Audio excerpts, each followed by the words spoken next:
Chris. Thanks to Paul Stanford for putting this event on. What a hero, man. The Oregon, you're blessed, you know. We got one of these heroes in every city where cannabis is taken off. And, you know, in my place is Mark Emery, you know. I was hoping to see a friend of mine here, though, at Hempstalk. I don't know, probably some of you know her, Mary Jane. Have you seen Mary Jane around? I guess she sends her love. She says she's going to be here next year after you pass Prop 91, you know. And, you know, when we talk about cannabis, we're talking about a natural right. It's like our right to air and water. It's a plant. This is like life on Earth and our relationship with plants.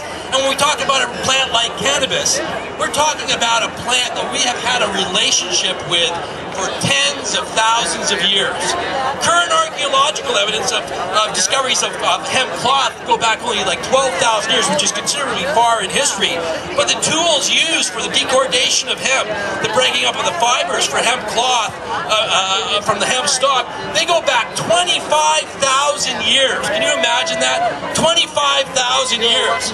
And in regards to the use of cannabis in religion, you know, they were burning cannabis for sacramental purposes thousands of years before the Bible was written. It was 3,500 years in the Ukraine region, the Seredeni Stog, an ancient culture, who also were the first to train horses. They think this was accomplished by the invention of hemp ropes, by being able to corral them and tie them and make reins and stuff like that. In the Ukraine region, they found evidence of hemp being burnt in caves going back 3,500 years. Because of their high mobility of the horse, this use spread throughout the ancient world, you know, and all over the ancient world. I see people from all sorts of cultures here. I don't care where you're from. If you look back in your history, you're going to find that culture has had a relationship with cannabis. In China, it goes back thousands of years. The great emperor Shen Nung in 2700 BC discovered cannabis for medical uses and talked about it for a variety of elements that we're only rediscovering in this time.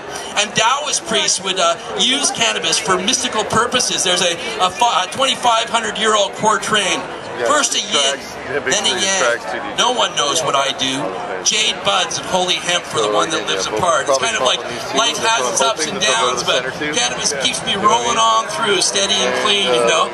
And in Assyria and Babylonia, we have numerous references to cannabis uses in ointments and incense. The great Assyrian king Ashurnapal had copies of hashish recipes that were thought to be from thousands of years even before his time.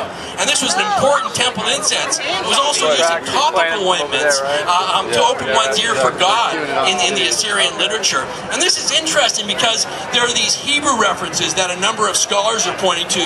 And if you want to find out more about this, you should check out my YouTube film, Cannabosum, the hidden story of cannabis in the Old Testament, that has people like Dr. Ethan Russo and Professor Carl Ruck explaining this. There are these Hebrew references to Cannabosum that a number of scholars are now saying are references to cannabis. And this was an important ingredient in what was known as the holy anointing oil and temple incenses used in Judaism.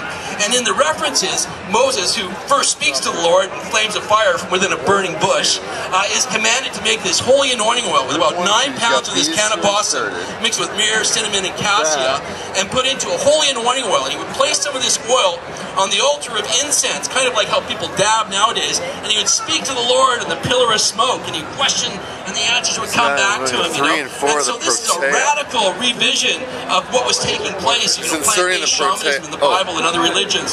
In India, it has been used like for thousands of years. Shiva, the oldest continually worshipped God on earth, whose worship goes back to the Stone Age, is the Lord of cannabis. To partake of cannabis is to partake of Lord Shiva himself, you know. And in Persia, the Zoroastrian religion deeply relied on cannabis for its revelations. It was known as bhang and prepared with wine and other beverages and consumed. And they would take very, very potent, more than smoking it, they would ingest these powerful extracts and go into a sleep, and they would come back with their visions. And this formed the basis for much of their religious literature. And recently they found in China a 2,700-year-old mummy, a Caucasian mummy in central China. And they found over 2 pounds of perfectly preserved cannabis, female cannabis buds. And so that culture there, which existed in China from 2000 to 500 BC, was another cannabis-using culture. And from there, it spread out into Afghanistan. They found a 4,000-year-old temple, size of a football field. And half of that temple was dedicated to the preparation of a sacred beverage, the heoma. And they found archaeological evidence showing hemp seeds and tested remnants from some of the pots and things like that, and found evidence of THC, showing that this sacred beverage, the heoma, that became known as Soma in India, which is the basis of the Persian and Indian religions, was actually this cannabis preparation. So all over the world, you know, in Africa, the pygmies say they have been using cannabis since the dawn of time, and that God gave the pygmies hemp so they would be healthy and happy, you know. Carl Sagan speculates that it was likely our first cultivated crop, and that seems very likely considering this very ancient history. And culture itself grew out of agriculture.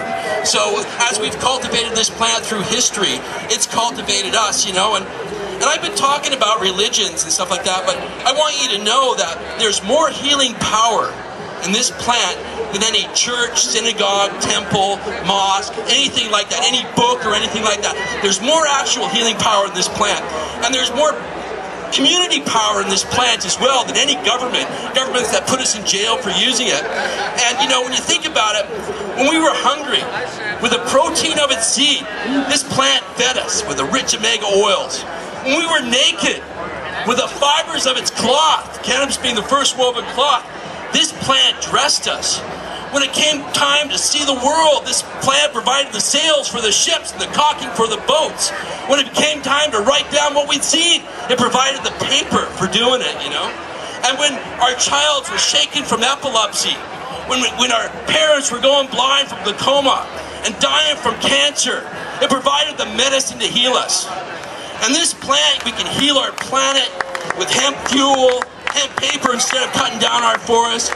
We can heal our bodies, and we can heal our soul. And in this time, in this age, we have the opportunity for a paradigm-shifting culture to move away from the petrochemical, petroleum-based industries of our governments and the corporations that run them, and to go back to that natural world and go back and reestablish our relationship with this natural healing plant, and to gather hand in hand around this once and future life. And I believe Oregon has the opportunity here to really push that into the next level if they pass this legalization.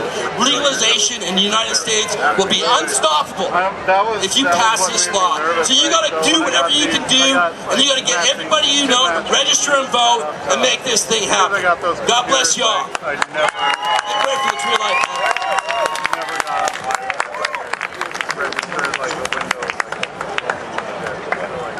Chris Bennett, one more time, everybody. Chris Bennett.